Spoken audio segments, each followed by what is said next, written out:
एक हवेली एक वीरान सड़क पर खड़ी थी, जिसके आसपास उगी हुई घास फूस और टूटी हुई दीवारें थीं।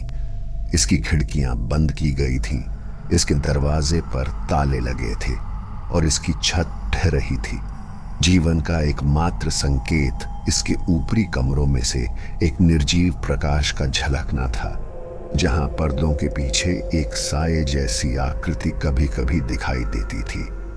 स्थानीय लोग हवेली से दूर रहते थे, ये मानते हुए कि यहाँ इसके पूर्व मालिक, जो कि एक जादूगर था, उसकी और उसके परिवार की आत्माओं का वास है, जिनकी दशकों पहले एक रहस्यमय आग में जलकर मौत हो गई। वे कहते थे कि हवेली पर श्राप लगा है और जो कोई भी इसमें प्रवेश करेगा वह कभी जीवित नहीं निकलेगा।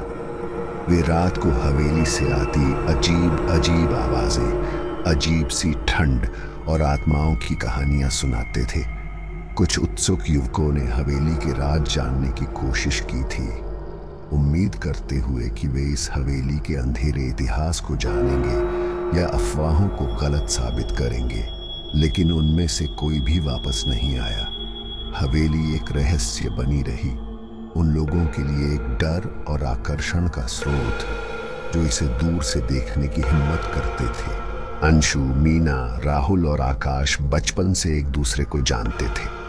चारों एक ही कॉलेज में थे। एक दिन कॉलेज की कैंटीन में वह चारों बैठे थे कि बातों ही बातों में राहुल ने उस डरावनी हवेली का जिक्र किया। उस हवेली की कहानी सुनकर चारों काफी उत्तेजित हो गए।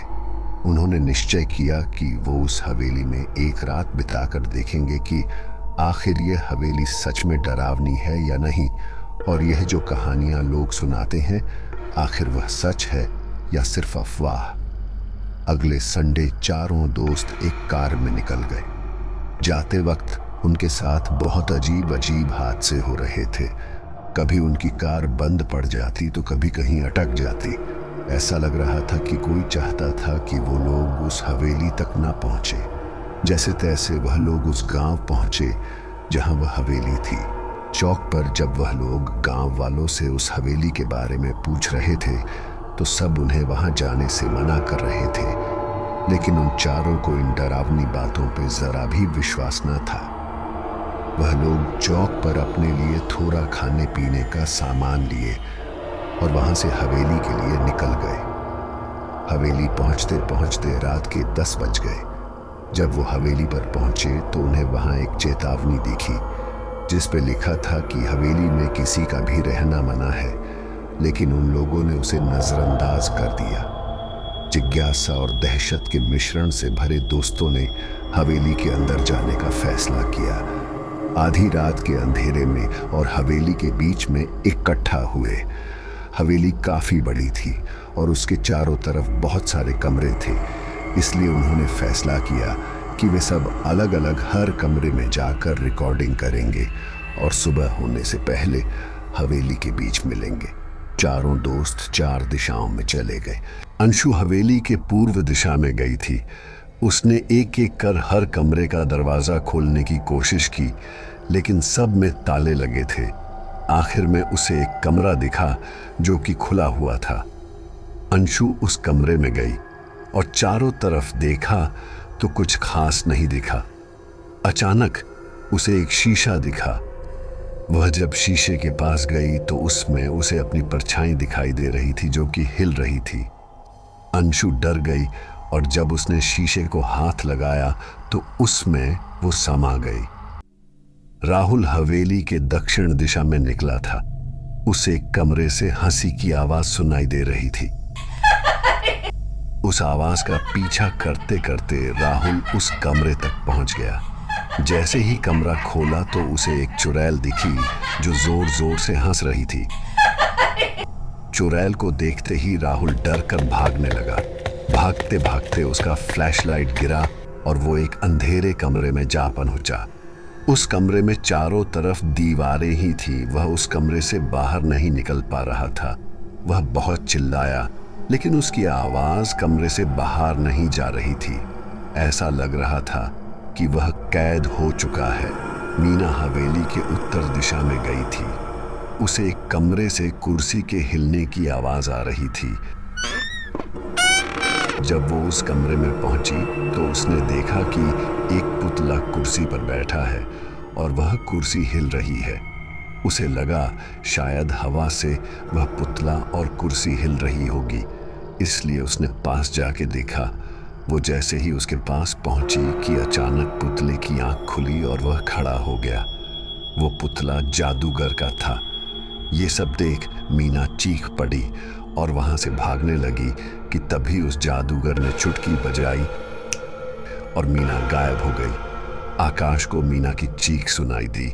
वो एक एक करके सबको आवाज लगा रहा था, लेकिन उसे किसी की भी आवाज नहीं आ रही थी। वो काफी डर गया और सबको ढूंढने लगा। तभी एक कमरे से बहुत सारी चीखें आ रही थीं। जिस कमरे से चीख आई थी उसके दरवाजे पर काले तांत्रिक चिन्ह बने हुए थे। दरवाजा धक्का देते ही एक खौफनाक नजारा सामने आया। कमरे के बीच में आग जल रही थी।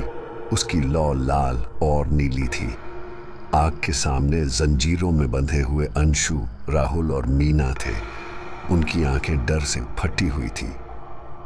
वहां और कोई नहीं था। आकाश हक्का बक्का रह गया। वो तीनों को जंजीरों से मुक्त करने के लिए दौड़ा, लेकिन जंजीरें किसी अदृश्य शक्ति से बंधी हुई थीं। तभी अचानक एक भयानक आवाज कमरे में गूंज उठी।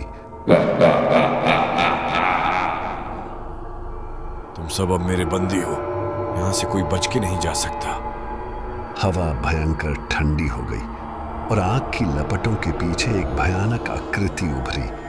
क्रूर जादूगर की आत्मा। उसकी लाल आंखें दोस्तों को घूर रही थीं और उसके चेहरे पर एक डरावनी मुस्कान थी। तभी आग की नीली लपटें और तेज हुईं और कमरे भर में एक अंधेरी धुंध फैल गई। जब धुंध छटी तो वहां सिर्फ फ्लैश लाइट और एक कैमरा था। जंजीरें जमीन पर पड़ी थीं, लेकिन वो खाली थी। सिर्फ उनकी चीखें अभी भी हवा में गूंज रही थीं। अंशु, मीना, राहुल और आकाश सब गायब हो चुके थे। वहां सिर्फ उस जादूगर की हंसी और उन चारों दोस्तों की चीखें गूंज रही थीं। अगली सुबह जब पुलिस वहां पहुंची तो उन्हें हवेली के बाहर उनके कैमरे और बाकी सामान मिले। उन्होंने जब कैमरा चेक किया तो देखा कि किसी काली परछाई ने एक एक कर सबको गायब कर दिया। यह घटना उस भुतहा हवेली की सबसे डरावनी घटनाओं में से एक बन गई। वो हवेली अब भी जंगल में खड़ी है। उसकी खिड़कियों से लाल आंखें चमकती हैं और हवा में आत्माओं की चीखें सुनाई देती है। पुलिस ने उस हवेली की गेट पर एक बड़ा सा ताला लगा दिया ताकि कोई और उस हवेली में प्रवेश ना कर सके।